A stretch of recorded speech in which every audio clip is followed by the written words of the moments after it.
All right, today I am going to take you through your forearm exercises to help rehab the tendonitis, and then the hip stability work to help take care of the sciatica and strengthen up our legs and lower back. So first we're going to start off with the forearm curl complex. So you're going to grab your light dumbbells, and then we're going to grab them in our fingers.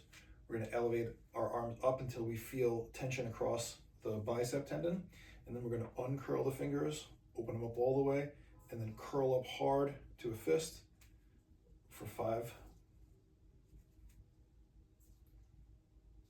I'm going to take a second to pause at the top, really uncurl at the bottom, and then we'll turn over, we'll uncurl, and then lift at the top here for another 5. And then when we finish those, we want to move to the edge of the dumbbell so it's more like a club, and then we want to hammer some turns for 5 here. So after we do our forearm curl complex, then we are going to use our blocks to help us do some elevated push-ups. So we were talking in person, I was showing how we could do this at any height. We could do it against a wall where we drop ourselves in close and push ourselves off. I'm going to do it on the floor so you can get a better look at the angle here. Go to our knees, and we can shift ourselves back and then shift forward into that deep push-up position. And we just want to hold here for a few seconds to get those shoulders to pull back, and then we can either push ourselves back to get out of it this way. You could try to push yourself up as you get stronger into the push-up, but it doesn't have to. It can be a shift, so you can come on top, lower yourself down, and then push yourself back using your hips.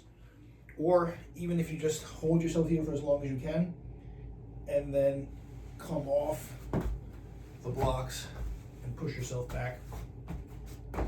It's all fine. The goal is to get the pecs to stretch in this position here. So one more time. Using my bench for support here.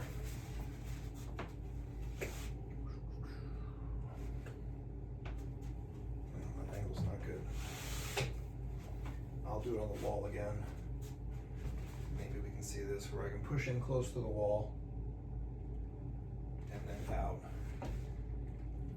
Pausing here, letting that stretch happen before pushing up. So you want to work sets of 3 to 5 of those, what you can handle. Working up to 5, more sets, more reps the better, getting up to 7, 8, 9, and then making it more difficult at a lower elevation. You want to go 3 sets of each, so do the forearm curl complex, then the push-ups, rest for a second, and then repeat there. After that, we're going to move on to our hip work. So we're going to start off with the single leg calf raises, so I'll show it to you from the side angle. So we support ourselves on something, usually the wall. Then we hook one leg behind the other. We push our hips in so that way we get that straight hip and a stretch in the back, and then we lift and lower down. We want to get that maximum stretch out of the foot and that hip going forward for a set of 10 here. Again, just doing it at the wall. Hands against the wall, hips go in, one foot goes behind the other, up and down.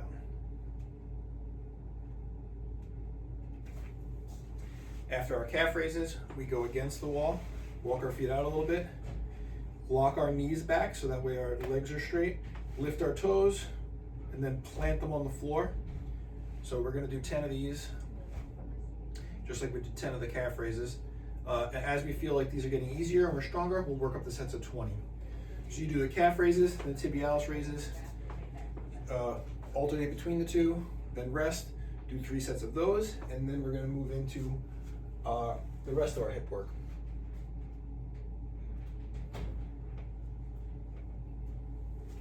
So the next thing we're going to do is our Patrick steps, which the important part here is to remember we're trying to keep it straight between the hips and the torso. So one foot goes out in front, and then the knee is bending and going forward as the chest goes back. And then we upright ourselves. So it's really just a tipping backwards, like a limbo. We're gonna do 5 on each leg here, working up to 10 on each leg. Just from the other angle.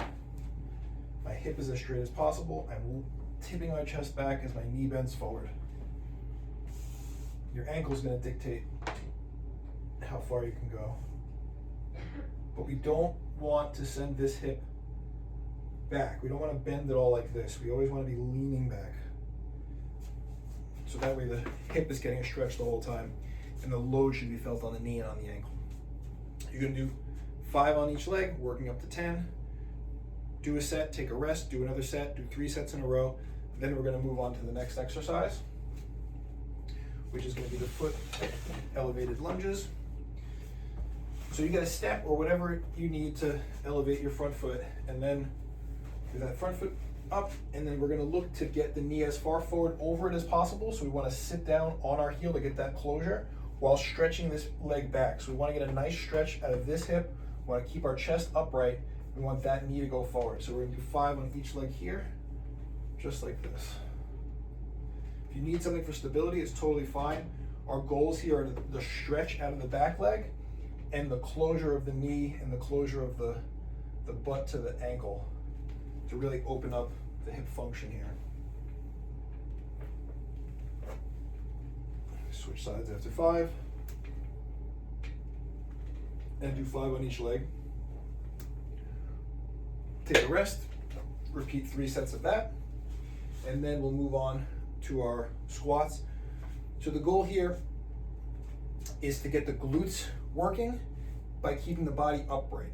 So we're going to go up onto our toes as we squat down with our knees going forward. And we want to squeeze the butt while keeping the chest up. We come down as deep as we can and then straight up. So if we're not sitting all the way down on our heels, that's fine.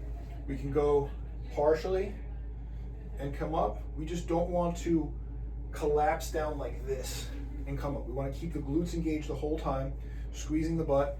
It helps when we're up on the toes to do that. Lowering ourselves down, pushing up, and we're going to do sets of 5 here. Idealistically, you want to do about 25 squats at least for your workout. So if you're doing sets of 5, 5 sets of 5. If you get up to doing sets of 10, 3 sets of 10 is good. That's going to be the last exercise we do, so we can kind of push a little bit more there to get as many strong reps in as possible. Once you start to see some fatigue, then we can call it for a day and move on to our stretching. And for our stretching, we're going to get 3 main areas. First, we're going to start with the groin. So we want to get a nice wide leg stance, something where you won't slip too badly. I'm going to stay a little shallow so I don't slip. And then we want to set a timer for at least 60 seconds. And in that time, we'll just hinge forward, pause here for a bit. When we start to feel too fatigued, come up out of it, be here for a bit, and then just keep working back in that working range where the groin can stretch, but also your hips can still tilt up and down. And as you do it, you can widen your feet until you find that limit. And then just stay there for up to 2 minutes. If you can get 2 minutes in this stretch, it becomes really effective, but 1 minute is fine, as it's really hard to hold this for an extended period of time. The next piece is our quad stretch. For this, I call it the couch stretch. I like to get against the wall or have something to put my back leg against. If I don't want to use the ground, I can always just stand against the wall and push myself back, but it's easier to do it on the floor where my knee can be stabilized on the ground, and then I push my knee into the ground. That helps bring my hip forward, and I push back with the standing leg to get my back to the wall. And then if I'm not there and I'm here, it's totally fine. You don't want to arc, you just want to push yourself up so you feel that strong stretch across the top of the quad and the hip flexor. Hold this for 60 seconds on each side. I'll show you on my side that's not as flexible. So I'm here on this side because I can't get that full knee closure and that uprightness yet. Again, 60 seconds on each side. And then for the final stretch, we're going to get to our glute piriformis using a table or a bench for elevation. And I'm going to use a block to support my knee so it's not crazy deep. And then we want to keep this foot in line with the knee if we can. And then we go down, hold it here to get deeper into the glute. And we can also lean forward to get deeper into the piriformis. Stay in those positions, either holding this for 30 seconds or coming forward and pulsing up and down. We want to start for 30 seconds, get to being a hold this for a minute. To get deeper into it, we go down more, but we don't want to get to the floor. We want to be holding ourselves up, pushing into the table, keeping the glute alive as we stretch it in here. So we'll do that for about 60 seconds on each side, and then repeat from the top, each of the 3 stretches, and then that'll call it a workout.